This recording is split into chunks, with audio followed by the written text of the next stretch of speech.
another one, Papa. All right? Watch it. All right? Seeds. Yeah. You crumbs again. See? That's why I put it down here. Yeah. That's why I put it down here, Papa. Yeah. Come on. Gotta read.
What's going on?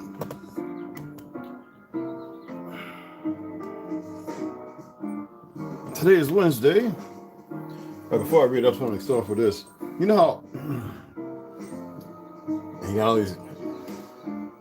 I just have to do what I'm doing. Like earlier, a friend of mine hit me up. He was watching it. He was like, "You're Red." I was like, "Yeah, I meant what I said, bro."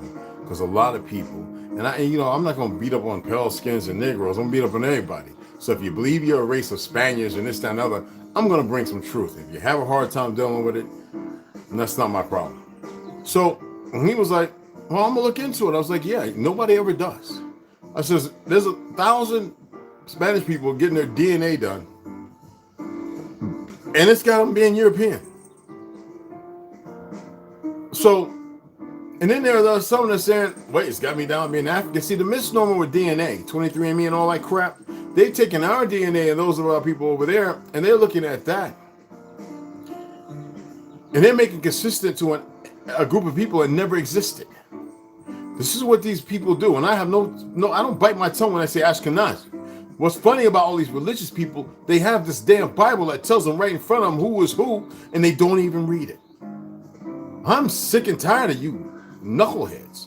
That's like when I was saying, make MAGA, make America great again. Only way that'll ever happen is by recognizing who our people are.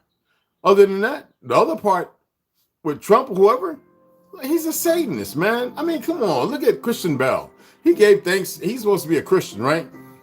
Christian Bell, Batman, whatever. He gave thanks when he won his to Satan. I mean, and he literally meant it. Because he even attacked his sister and his mama. Like, you can't make this stuff up, but y'all want to believe in illusion. So he's doing research. He done sent 2 messages. I haven't heard him yet because I know he's like really. I told him where to search. I said, hey, look, man, just look here, look there, look here. I said, it's not the knock. And even he came to me and says, I got some black relatives. I said, bro, don't you ever say that word to me. Don't you ever say that word to me. I said, I'm asking you respectfully because you don't know no better. So when I broke it down to him, 2 hours later, he was like, oh. I said, do you know that the Italians, the Scots, and the Irish, when they came here, they weren't even considered white? Do you know white who actually applied to? And it wasn't about race or ethnicity. It was about a purity of a people that have been perverted. It has nothing to do with the fictional ideology that they've created. So when you think about MAGA, right? Maria Abramovich, right? Even said that Trump was the magician to wake up the world. And that's what MAGA means, people. Doesn't mean make America great again. You cannot make something great that is steeped in a lie. Otherwise, I wouldn't be reading William Cooper, and people would have a better idea of silent weapons for silent wars. They keep putting on a show for you to make some of you feel like you're winning something, and they're going to strip it from under you because they're going to do another psyop. This is what they do. This foliage is new, but there's nothing new. So if you have a hard time dealing with that, well, pack up, because I don't know. Maybe the rest of y'all are afraid because of American Me and all the other goofy stuff that's going on. But then that means you really don't know history, our people, and what we've done. What's going on with the cartels? You couldn't magnify that 1,000,000 times compared to what we did up here. You couldn't.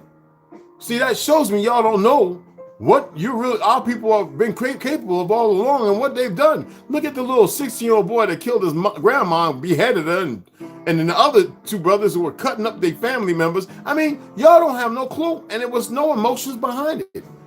Now, I'm not saying there's nothing about chemicals and stuff that don't apply to it. The reality is it's worse than that against the enemies that came here. Now it's inverse. Our people knew this. That's like when you say Christianity, stop.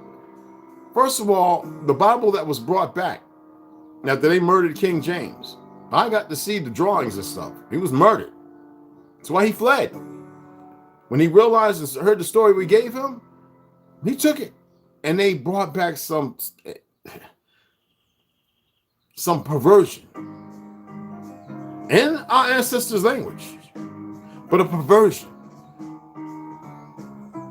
And then they went about eradicating our language and making this thing we call a spell. Y'all just don't get it, man.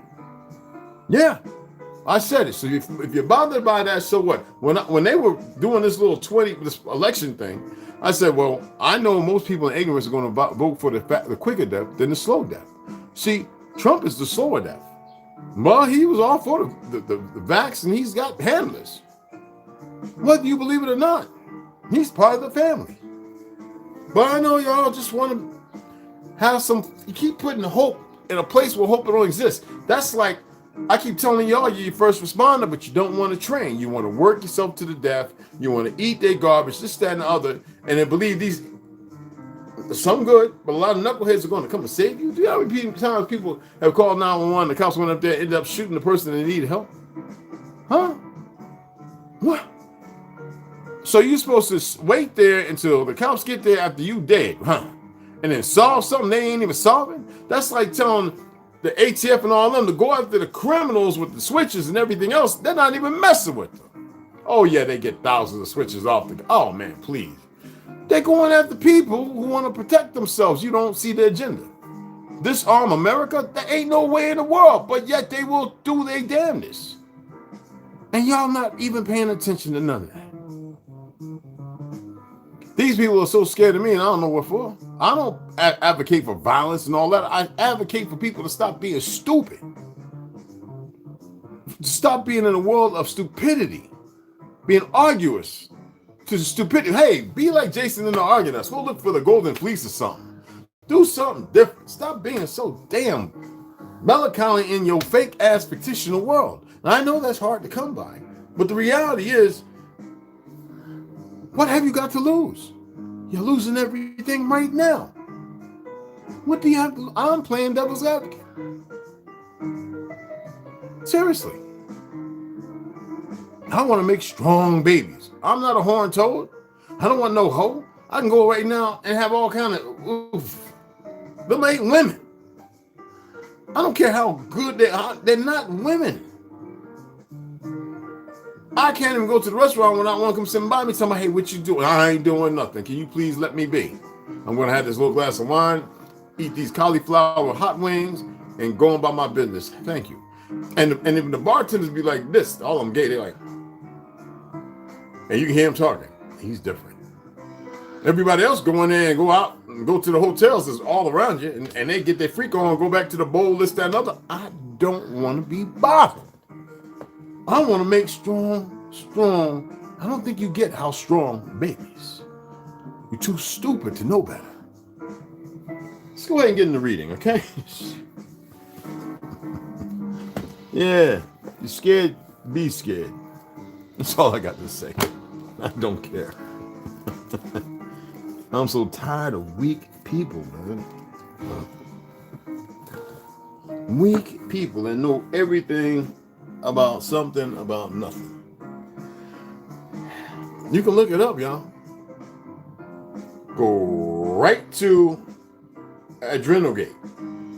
Adrenogate. ADRENOGAT.net. And there's a number of other places. It's all over. If you want to know what does MAGA really mean, go look it up. Magician in chief and the highest level in the Church of Satan hierarchy. I always knew it. I did a big study on Mr. LaVey when I was in college, so I can see the clowns. If you look at all of them, they all look like misfits. Fat, this, that, unwanted, hated by their mamas, this, that, wanted, the gay thing, everything, anything and everything you think about. Not pushing hate, I'm just telling you something. They don't even know what Satan and Lucifer really mean. They don't know at all. Just what they've been given. That's all I gotta say to that. No, you don't have to believe it. You don't have to believe it. You don't have to believe nothing I'm saying. I'm tired because I'm not attempting to prove anything to people who don't know nothing. All right? So, today we're going to read a little bit of the Iron Republic, and then we're going to get into the gods of Eden, Anunnaki, and the Maha. All right? And then the rest of it, we'll come back in a couple hours, George Jones, because I just ate an orange and a ganeo, and I'm going to eat my pear, and that's pretty much breaking my fast. Oh, so good. I actually ran half a mile, y'all. And when y'all saw me go, for those who are watching me, I'm going to give them a walk on. I saw my police buddy who painted his house pink. And I had a couple of questions to ask him. It's masculine. Pink is masculine. And so that's why I hung out, because he was by the bumblebees. That's why I ran all the way up to get to him. After that, I said, I feel like running. I feel like running with no collars between my big toes, but I ran. And I wanted to keep running, but I was like, no.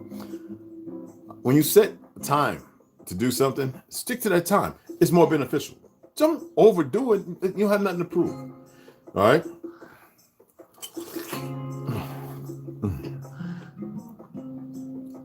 Oh my goodness.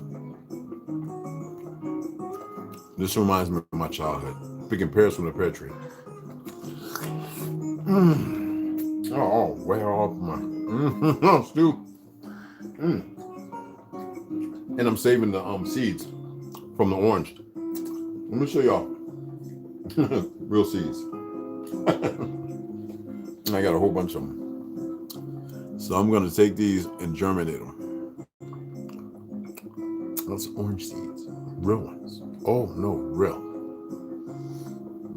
Get some orange trees rooted. Out of 20, I'll probably get about 5 or 6. That's good. I plant them right out here. I have some orange trees growing. That is so good. Oh my God. One more bite, y'all.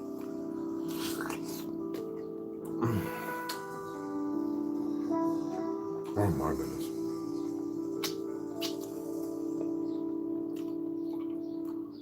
Oh, that is so delicious. All right, so let's get into the Iron Republic, edited by C.J. Austin. Oh, my apologies. I always do this. My apologies. I haven't even taken it out. I still need to get a little more, but oh, my apologies.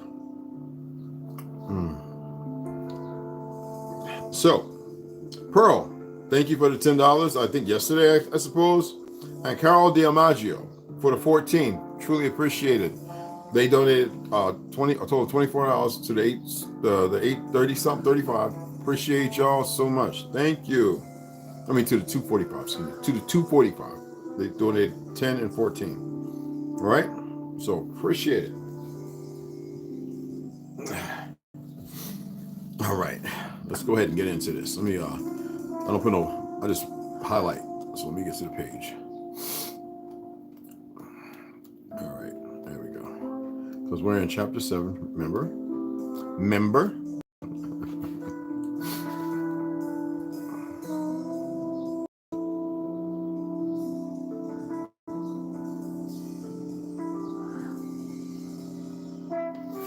Oh yeah, this is good.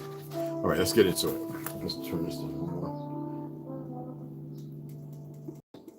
A little jazz in the background. That's cool. All right, here we go. That light is bright. It's the, you know what? Ever since that last Force update, this phone has been funky. But I told you I'm not buying another one. I guess they're teeting on believing that, oh, he's going to get another one. It's not my loss. I'll just be on a laptop going live. But they want to mess with that one. It's not my loss. Appreciate the new subscribers. I think we have one or two more. Okay, welcome to the tribe. We encountered motorcycles of every description and passed through several shires where the National Exchange Building, post offices, and public schools look like the buildings of some old barony or monastery of the Middle Ages, but with what a difference. These people were great and free with no feudal masters to fatten and fight, or shaveling priests to feast and fatten on the fruits of their toil. Each for all and all for each. Wouldn't that be beautiful? Not because they were more unselfish than their less fortunate fellow men, but because they had learned that only a few could be great and rich, and acting with the wisdom and power that belonged to the majority. They had mutually agreed that none should be rich and none great except in a noble and unselfish way that made the greatness of one the common heritage and pleasure of all. That light is beautiful and bright, and they really got to toil and try. Don't they just messing with everything? Making a wide detour, we came to the Urbana River and followed its course back to the city. It was as picturesque as the Hudson, but no places lined its banks. Modest and unpretending cottages, comfortable and adequate, many of them beautiful in design, but all simple, unostentatious, as though built more for use than to advertise the station of the owner. Faced the wide boulevard that ran by the river like the long winding streets of an old-fashioned American village. Now, we had reached the great dam only a few miles from the city and stopped to look at the public buildings where the million horsepower of the mighty river was transmuted into that subtle, incomprehensible force that night and day ran hundreds of miles of railroad, thousands of electric lights, rural express carriers, mills, and other public utilities. See, said the professor as the sun touched the horizon, a great ball of fire. The grand old sun, after lighting and warming us all day, will still by this water he has lifted from the sea. Work for us all night. It was beautiful. Far up the river to a distant bend, the water above the dam lay smooth and placid and flashed like silver. On one side, a steep wooded bank descended from these crows are loving me, descended from the boulevard to the water's edge, where were rustic seats and boathouses at intervals along. Now, on the other side, a wall of rock. There's no punctuations here, y'all. I'm doing my best. Seriously, I can show you. On the other side, a wall of rock, perpendicular in some places, and seamed and serrated like the rough chiseled facade of some old giant's castle. Rose sheer to the height of nearly 100 feet, over the edge of which in some places fell great festoons of flowering vines. Now, those love banks, said the professor, after I had admired their picturesque beauty, were once crowned with the villas of the manufacturing, commercial, and financial barons of this country. The masses labor for them, and the great river toiled for them. Now, where pretentious palaces once vied. See, they stopped that shit. They stopped that stuff, getting carried away. With each other to advertise their own wealth, stand the happy homes of a people who are neither masters nor slaves. And the great river, too, is masterless, for lo, it works for all. That sounds like order to me. At this moment, the gray sun disappeared behind the horizon, and as the broad amber bars of light flashed up and expanded like flaming banners in the sky, a deep, solemn chime of music came rolling grandly down from towards the city, whose outlines could but dimly be discovered against the background of night that loomed behind. On came the music, stately and grand as became the time and scene, sinking to deep, sweet symphonies that seemed to breathe the spirit of blessed contentment and repose anon. It swelled so magnificent burst of glorious music that carried a note of exultation and triumph like the exulting pain of a worldwide victory of the ages. Wow. Unconsciously, I uncovered my head under the spell of the divine nocturne, and in every direction as far as I could see, on the boulevard or in boats upon the river, men stopped and listened reverently as to the Angelus. For 10 minutes, the glorious strain swelled from the tower of music. I believe it's supposed to be a period there. There's nothing, but it's capitalized. My apologies. For 10 minutes, the glorious strain swelled from the tower of music, rolled out over the fading landscape, and echoed and reverberated along the walls and cliffs, hey you, of the winding river. And then ceasing with a flash, 10,000 electric lights punctuated the gathering darkness, and the great city gleamed in flashing outline like the realization of a fairy scene in the story of the Arabian Nights. Wow, that's beautiful. I looked at my host. His eyes were closed. He sat with such an expression of deep solemnity and peace upon his noble face that I felt a thrill of awe as though in the presence of an inspired prophet of the olden time. I turned my eyes to the queenly woman that sat before me, and the spell had worked not less powerfully on her. Her head was thrown back, her hands were clasped, and from her half-closed eyes the tears were running down her cheeks. That music was a man's soul, the soul of genius, lavishing itself on earthbound clouds with such beauty and power as for the moment to make them to feel that they were divine. And what was I in the presence of a spirit like this? In the exaltation of that moment, so gross a thing as jealousy could not abide, and I felt myself a low worm with the sunshine beating upon me in my mind. Bitlers of Aronia, never again could I force my lips to frame those words. No one spoke save the motorman, who, when the music ceased and the last rhythmic wave was lost in the darkening reaches of the river, uttered a deep Amen, Selah, and at a signal from my host, pulled sharply on his lever, and we shot away towards the city.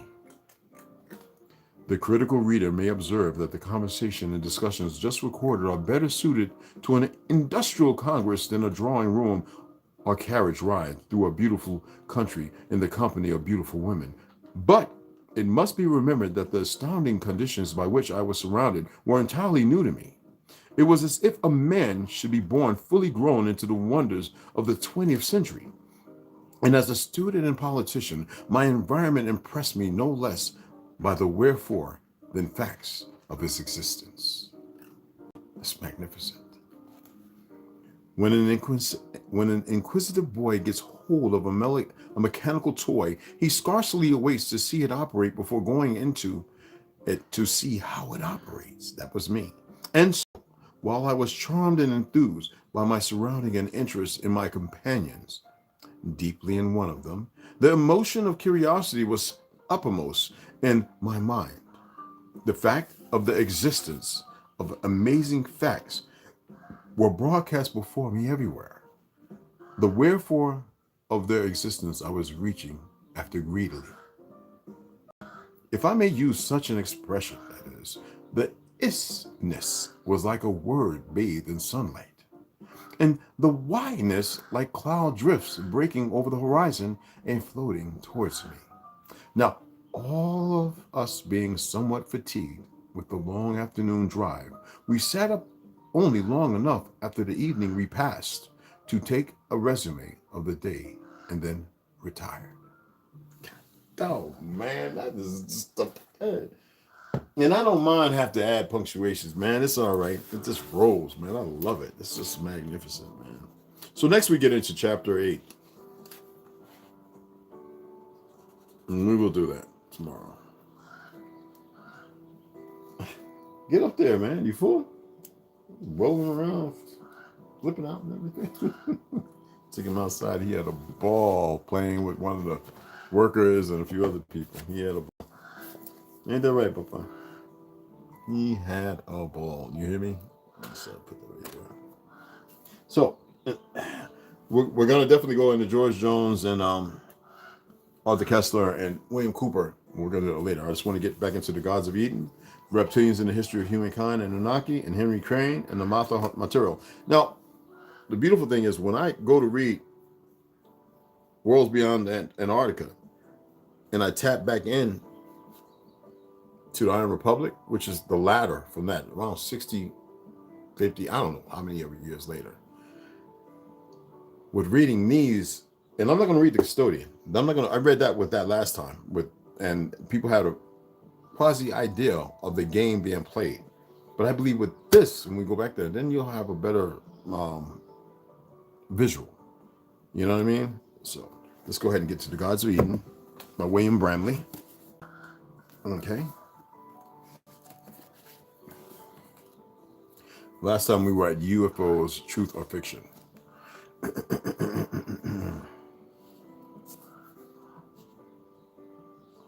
In the 1st century AD, famed Roman statesman Cicero recorded a night during which the sun, accompanied by loud noises, was reportedly seen in the night sky. The sky, you can look that up, the sky appeared and split open and revealed strange spears. UFOs become so troublesome in the 8th and 9th centuries that Emperor Charlemagne of France was compelled to issue edicts forbidding them from perturbing the air and provoking storms. In one episode, some of Charlemagne's subjects were taken up in aerial ships, shown marvels, and then returned to Earth, only to be put to death by an angry mob. Those troublesome ships were even accused of destroying crop circles. UFOs have not only been seen, they have also been worshipped throughout history. The religions of ancient Mesopotamia, Egypt, and the Americas were dominated by the adoration of human-like gods. From the heavens, many of those gods were said to travel about in flying boats and globes. Ancient claims of that kind are today the basis of the modern ancient astronauts theory, which postulates that a space-age race had once visited Earth and had involved itself in human affairs. Now, some UFO researchers have gone a step further by suggesting that such a space-age race had either created or conquered human society many thousands of years ago, and that it has been maintaining a watchful eye on its possession ever since. And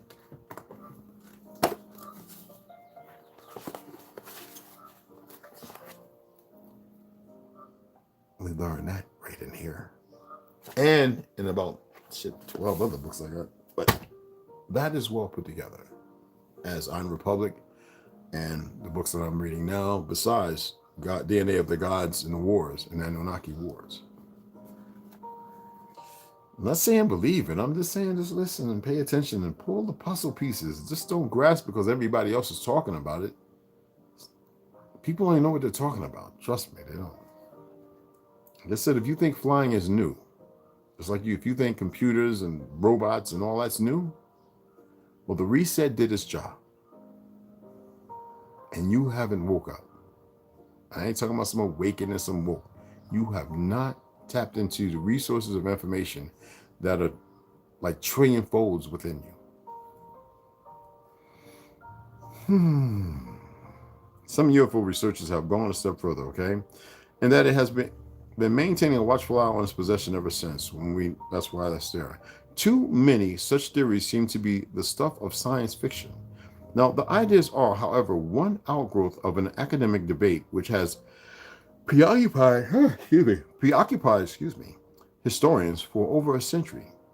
How did the ancient Old and New World civilizations, located on opposites of the Earth, come so closely to resemble one another? Why did the peoples of those far-flung civilizations develop such remarkably similar religious beliefs? Remember I told you about the X gene being capped off and another gene they call the God gene being inserted unnecessarily to make you worship something, to keep you blind? That's recent stuff, y'all. One widely held view is that a land or ice bridge once spanned the Bering Strait between Siberia and Alaska, over which people from the old world had migrated into the new. Others point to archaeological evidence that the ancient Phoenicians had sailed across the Atlantic Ocean centuries before the Scandinavian Vikings or Christopher Columbus. We know what's going on with all that. Some scholars conclude that the Phoenicians had borrowed many features of the Egyptian civilization and had transplanted them to the New World, and we know this is the Old World. Another hypothesis, because the buildings here are older than those in Egypt, they're the youngest. Another hypothesis is that the ancient Egyptians themselves had sailed across the ocean, despite evidence to support all the above possibilities, and there's tons of it. None of the theories fully encompass all the known facts. This has led to a fourth theory, well expressed in 1910 by Oxford professor and Nobel laureate Frederick Soddy. Look him up. You'll get the vision of that. Some of the beliefs and legends bequeathed to us by antiquity are so universally and firmly established that we have become accustomed to consider them as being almost as ancient as humanity itself. Nevertheless, we are tempted to inquire how far the fact that some of these beliefs and legends have so many features in common is due to chance, and whether the similarity between them may not point to the existence of an ancient, totally unknown and unsuspected civilization of which all other traces have disappeared. Well, we know if it's 1910, we know what he was doing. We know, just like Stephens and George Jones' book, An Original History of Ancient America. We know that just like Stephens, who saw the truth, quoted it, and then rewrote something that was a different narrative, was to dismiss the old world. So 1910, definitely, anybody writing then would be elusive to antiquate religion, Perry's, log cabins, not the cities of Tartaria. To even not mention them should be a puzzle piece in itself for you. When such conjecture is raised, many people think of vanished land masses or islands, such as the legendary lost continent of Atlantis and Lemuria. One of the Professor Soddy's contemporaries, however, took a different approach and speculated that extraterrestrial societies were involved in Earth's prehistory. And Dr. Soddy's controversial contemporary was Charles Hoy Fort, 1867 to 1923. Now, Charles Fort is perhaps the earliest writer of the 20th century to seriously suggest that extraterrestrials have been involved in human affairs. Now, Fort supported himself on a small inheritance and spent many years of his adult life amassing reports of unusual phenomena from scientific journals, newspapers, and magazines. Now, the stories he collected were of such events as unusual moving lights in the sky, rainfalls of animals, and other occurrences which seemed to defy conventional scientific explanation. His first two books, The Book of the Damned, 1919, I think I may have that book too, and New Lands, 1923, I think there was a movie made from that, contains a large assortment of UFO sightings and related phenomena from the 19th and early 20th centuries. Fort concluded that Earth's skies were hosting an array of extraterrestrial aircraft, which he called superconstructions. Fort developed other theories from his research, and several of which have endured and still remain provocative today. In the Book of the Damned, he wrote, "I think we're property. I should say we belong to something. That once upon a time this earth was no man's land. The other worlds explored and colonized here and fought among themselves for possession, but that now it's owned by something. That something owns this earth. All others warned off. For it concluded that the human race does not have a very high status in relation to Earth's extraterrestrial owners. In addressing the puzzle of why don't they, Earth's owners, ever come here or send here openly, he philosophized, would we, if we could, educate and sophisticate pigs, geese, cattle? Would it be wise to establish diplomatic relations with the hen that now functions, satisfied with mere sense of achievement by way of compensation? In addition to likening the human race to self-satisfied livestock, Fork believed that a direct influence over human affairs was being exerted by Earth's apparent owners. Now, he states this: I suspect that after all we're useful, that among contested claimants, adjustment has occurred, or that something now has a legal right to us by force, or by having paid out analogs of beads for us to former, more primitive owners of us. That all of this has been known, perhaps for ages, to certain ones upon this earth, or cult or order, members of which function like bellwethers to the rest of us, or as superior slaves or overseers, directing us in accordance with instructions received from somewhere else in our mysterious usefulness. What say y'all? Nay, I? What say y'all?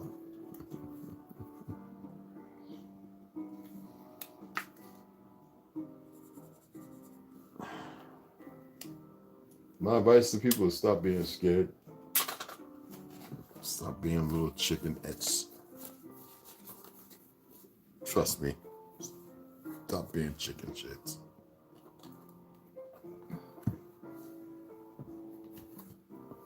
Now, let's get into the reptilian, the history of the humankind, Anunnaki, by Henry Crane. Excellent book.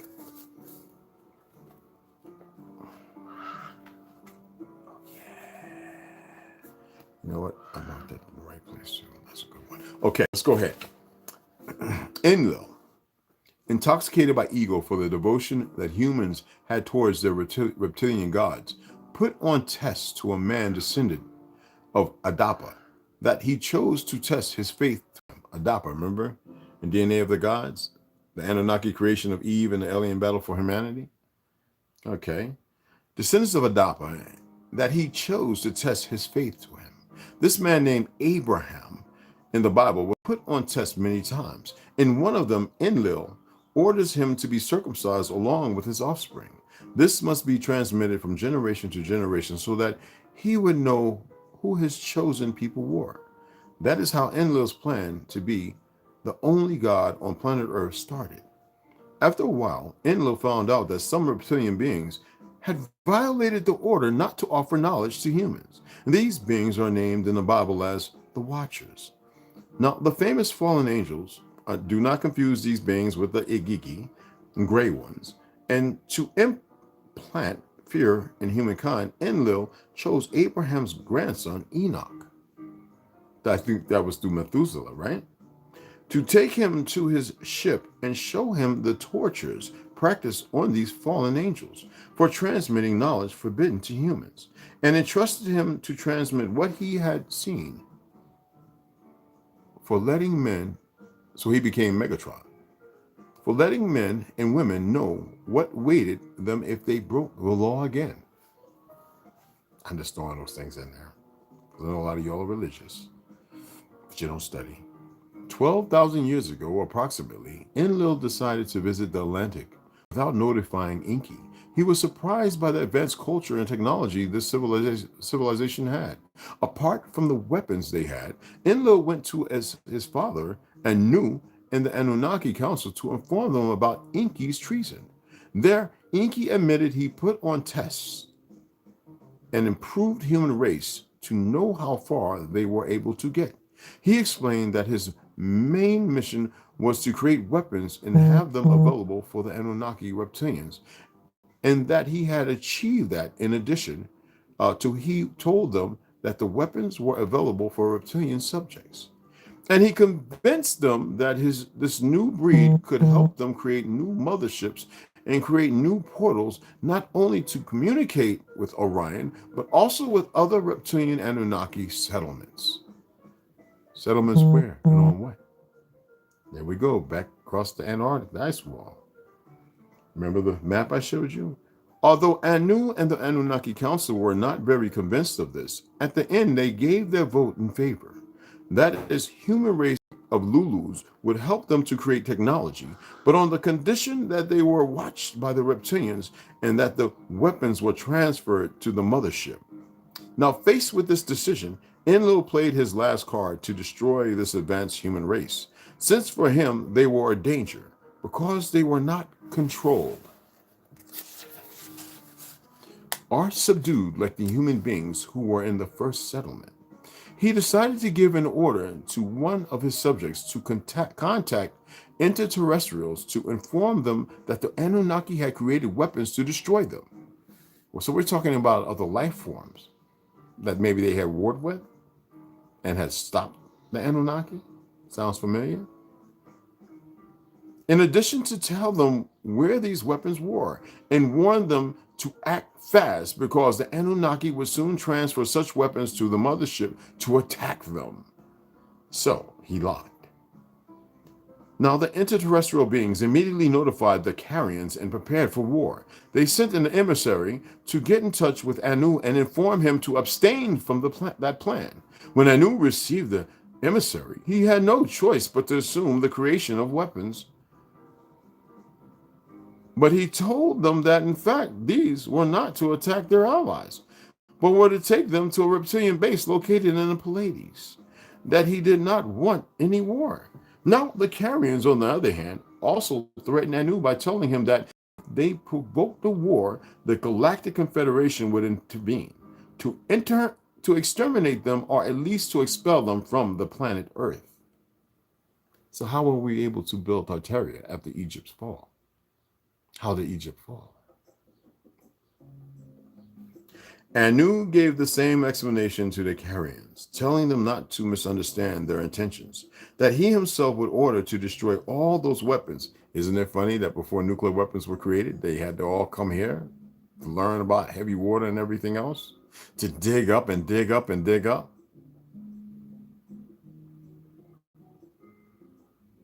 I'm not making this up.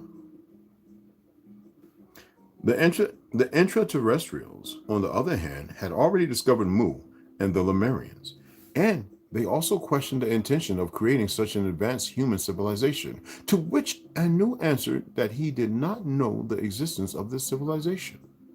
The Carians also demanded the Anunnaki to destroy the portal they had created in the first settlement, to which Anu agreed.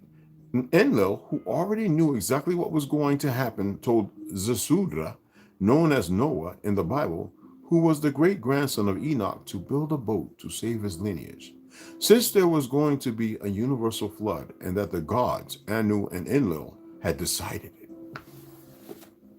Anu gave the order to Enki to take the Carians and interterrestrials to the place of arms to supervise their disarmament.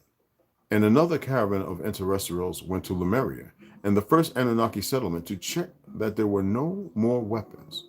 Enlil had the mission to destroy the first portal created in the first settlement, and once the disarmament was finished, Enki realized that 3 nuclear weapons were missing, and he was questioned by the interterrestrials and the Carians about this. Foreseeing what was going to happen, Enki sent a large part of the Atlanteans to take refuge in a boat and to sail to the sea. He did exactly the same with the Lemurians, putting them on a large ship. Enlil, who stole these 3 weapons, buried them close to human settlements, one in the Atlantic, one near Atlantis, and another in the Persian Gulf near the first Anunnaki settlement, and another in the Pacific Ocean near Mu. Once finished the boat of Zasudra, Enlil activated these weapons, causing 3 large tsunamis that caused the collapse of Atlantis, the disappearance almost completely of Mu, and the destruction of the first settlement next to the portal they had created. Now, the universe, funny thing about this last war in Iraq, it is well known that they went over there and destroyed something out there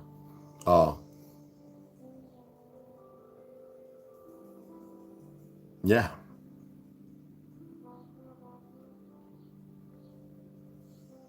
Something round and big. What was it? I don't know. But it really happened, y'all.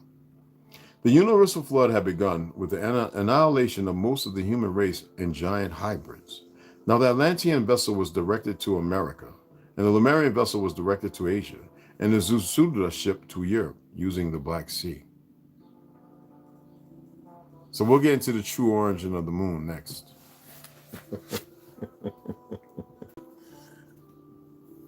Y'all know I love this stuff, man. This is this. Let me see. Just double there. Use that. Smart.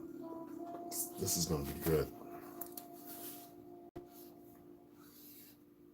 Because a lot of people have been talking about the moon and the sun lately. So I says, you know what? I've got a few books that hypothesize on these certain things. So I was like, you know what? Let me go ahead and where did I put that? Let me go ahead and read on some of this and see if you guys enjoy it. And I believe you might really, and we're gonna read that tomorrow too. Because later on we're gonna read the other books. We gotta stay on target because I know some of you have been really following. And I appreciate that. So let's get into the last book here. Okay, I literally got walls of books around me. I usually have them downstairs. I was going to do it downstairs, but we're going up here. Now, The Haftar Material, Messages from an Ascended Civilization by Tom Kenyon and Virginia Essene. Any of you ex-military, any of y'all travel or went to places and seen these? I've seen them on several different facades or buildings or temples or whatever you want to call them. From the 80s up into the 90s. Pretty awesome.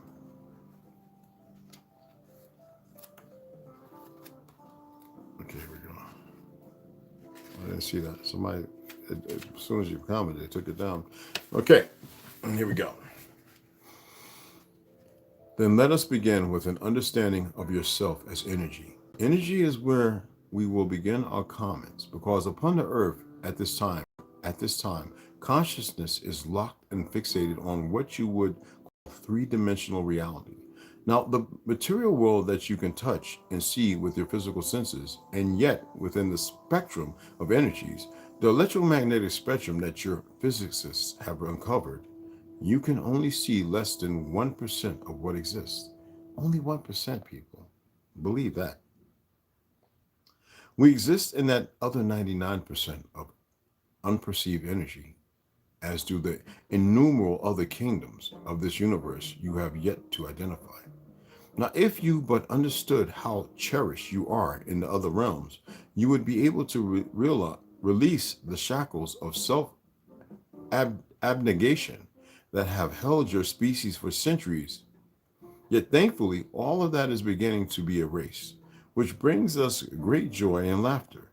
Indeed, you will find that we elder brothers and sisters have a sense of humor, because the manifestation of the one source unfolding into infinite realms and levels is essentially joyful, even humorous, for it is a joke. It is not that the infinite can place itself in the infinite. It's like taking the sky and putting it into a glass jar, thinking all the while that you are the glass jar, until one day the glass jar shatters and the sky is freed. Wow. Wow. Don't be afraid of the shattering, friends. It does not need to be difficult. It does not need to be sorrowful. It can be joyful, happy, and very, very comical. Because you'll laugh when you realize how simple. With these comments, it is now our recommendation that you bring forth any questions that may have arisen. Do you have specific questions you wish to ask, Virginia? Well, Virginia says, since I want to introduce you Hathars in a way that will help people feel a sense of intimacy, please describe how many are in the group or council that are working to bring us this information, as if that's really important. And please give any identifying factors about your interests or areas of expertise in different fields. We'd like to get that information in the first chapter so people can have a sense of meeting you as it were. Well, the Hathors responded, We are a group of 10. There are actually 13 of us, but 3 are not involved in the transmission of this material. They are witnesses and stand back from this process. The 10 of us are expressing more or less as a group consciousness and are being channeled primarily through one of our groups, whose name is Avar or Avatar. Virginia, Avar. Hathors, yes. We are 10 individuals out of a civilization of several million. Our background includes what you would call a physician, a scientist, several teachers, and historians. There is one of us who is also what you might term a mystic or philosopher. Although by nature we are all mystical and philosophical. So in our group we have very different and varying perspectives, excuse me. Now Virginia states, you obviously chose to do this. Can you give us the reason why? Well, the authors state, we cherish and love our human brothers and sisters, and we sense and we see a tremendous change unfolding on this planet. You are in the midst of a birthing process into a new dimension of consciousness. Our civilization has been through this process as well, and we know intimately the birthing pain of passing through the portal of time and space into a greater reality. Therefore, out of our love and compassion and our joy to be with humans, we have chosen to bring forth this material in hopes that it will assist you. Oh, Virginia. Well, we certainly thank you for that. Can you clarify for us this aspect of the feminine principle, this feminine creativity, fertile equality that the name Hathor seems to imply? The Hathors, yes. Everything in the universe is cyclic in nature and dualistic in nature until you get to the fundamental octave that integrates all duality in unity. But all things in the universe, the physical universe, and all the other subtle universes have polarity. Now, in terms of human metaphors, these polarities are masculine and feminine, or positive and negative, electrical charges. Not him, her, she, we, him, and them, shit, none of that foolishness. At the time of our coming to the early consciousness of mankind, your emerging consciousness was in touch with the great earth, which you might call the great mother. The great religions of the past did refer to earth as the great mother. And so it was that early consciousness where here was deeply connected to this earth matrix, this consciousness of earth as feminine. So the feminine mysteries and the feminine nature were the fundamental expressions of consciousness. Then, as the feminine began to be overtaken by what would be termed the masculine, we as your witnesses observed certain things occurring. Humans began a disconnection from Earth and a movement into autonomy. While it is important that mankind come to a realization of its autonomy, being disconnected from the Earth and from the interconnectedness of all life is very dangerous. Hello! What is now happening is that human consciousness is beginning to sense that it must return to the honoring of the great Mother Earth order. And this is a cyclic progression. Now, in the early formative period of Egyptian cosmology, the goddess Hathor was associated with the sky. It was later that Hathor became identified as the fertility goddess. It is no accident that her name and ours are similar. We seated and assisted this early symbol of the feminine. Mystery. And the goddess Hathor does have an independent existence separate from us, and she is what might be termed an archetypal pattern. She is a cosmic force that can be metaphorized, and we as a culture have identified with her qualities of love, ecstasy, and bliss. Now, presently, human consciousness has gone through two polarities, the earth consciousness of mother, and then the autonomy of masculine consciousness of father, but neither coming together. What is happening is that the two must come together so that masculine and feminine are in balance. It is no accident that this process of each human coming to terms with his or her own androgyny, his or her own male and femaleness, must occur. There is a sensing of those who are aware and awake that the feminine and the masculine must be balanced. They realize the war must be ended between the male and female polarity so that the autonomy of the masculine principle and the receptivity of the feminine can return to balance. As the feminine rises again out of the ashes, so to speak, the ancient mysteries of Egypt are returning. And the returning of this knowledge is simply an assistance. What humans choose to do with it is their own free will choice. But the concept is returning, and many of you are remembering your roots in ancient Egypt and these earlier times because it is time for the feminine to reawaken. But let us suggest the feminine is returning in a different way than before, as a balanced principle, not totally feminine, not totally masculine, but an androgynous merging of the two in balance. Has nothing to do with lesbian or homosexual, so y'all clear your fucking, those weak minds of yours. Those are destructive. That keeps the unbalance. Trust me, it does.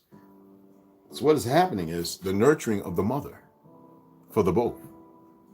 And the father is to protect that energy and to discipline, but not whippings and that. See, discipline has nothing. Discipline is like martial arts. To be steadfast, to assess what you have been given in the right format of knowledge and nurturing, and then to acquiesce it out in the field, to take all that and now to be guided by the masculine. So the feminine is the nurturing. It must be protected at all costs. But when you have women who can't nurture because they've been missed that nurturing of the man and the feminine, because the family is the dissolution of, oh my God, the dissolution of Sog, right? The destruction of the core family value. That's why I say these perversions, now you're starting to have a better understanding of a world that can exist as far as the Iron Republic without greed and riches, everybody balanced. What is the purpose of one person believing it over another? That lazy and slothfulness? You see what's on there, right? On my thumbnail? And I had to tell you about what MAGA means, to take you to a place to see the perversion, because Satanists and Luciferians are dumb. You know what I'm saying? I'm not saying there's something bad that don't exist. Obviously it does, because it's dealing with this. But is this also a learning experience? Is there growth here? Is there supposed to be growth? And who would stun that growth and keep people dead and locked away? Who has been given a chance to facilitate what's going on? Do they think that it's supposed to be ongoing forever? Are they even aware consciously? Or have they been conditioned and put in a position to do the things they do, not knowing that they have a choice not to do it and that they'll be held accountable with punishment? I appreciate everybody taking the time. We crossed the hour. I know they're blocking everything, and it's fine. I'm not sweating these fools anymore. West Side, Mikey Hill, what's going on, beloveds? Equator 7, Etta, I appreciate you guys joining me. I know some people don't know how to hang on and stand fast, but I'm still have much respect for you, those of you who do. And yeah, pretty good read, right? So we definitely gonna come back in 2 hours. I'm gonna finish this pair, and then I'm gonna eat something solid. Well, you know, I'm gonna eat my eggs. I got eggs and I got beans in the oven, and they smell good. Baked beans, baby. No sugar, no maple, no honey. Just my green salts and peppers and paprika and curry and onions and garlic.